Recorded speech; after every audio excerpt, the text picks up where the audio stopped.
कराची में सूरज के तेवर फिर बिगड़ गए।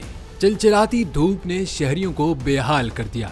शहर में आज भी गर्मी का जोर बरकरार रहेगा। महकमा मौसमियात ने कहा है कि शहर कायद का आज कम से कम दर्ज हरारत 25.5 डिग्री जबकि ज्यादा से ज्यादा दर्ज हरारत 37 डिग्री तक रहने का इम्कान है।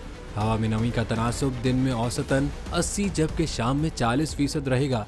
शदीद नमी के बायस गर्मी की शिद्दत 40 डिग्री तक महसूस की जा सकती है। उधर सिंध के बालाई और मगरबी अजला में गर्मी में मामूली कमी हुई है। जैकबाबाद, लाड़काना, सक्खर, रोहड़ी, दादू में दर्ज हरारत 33 से 35 डिग्री तक रहने का इम्कान है, जबकि हैदराबाद, शहीद बेनज़ीराबाद, मिठी, मीरपुर खास में पारा 37 से 39 डिग्री तक रहने की तवक्को है। दूसरी जानिब गिलगित बल्तिस्तान, कश्मीर और मलिका पहाड़ी इलाकों में मतला जुज़वी अबर आलूद रहने के अलावा चंद मकामात पर तेज हवाओं और गरज चमक के साथ बारिश का इम्कान है।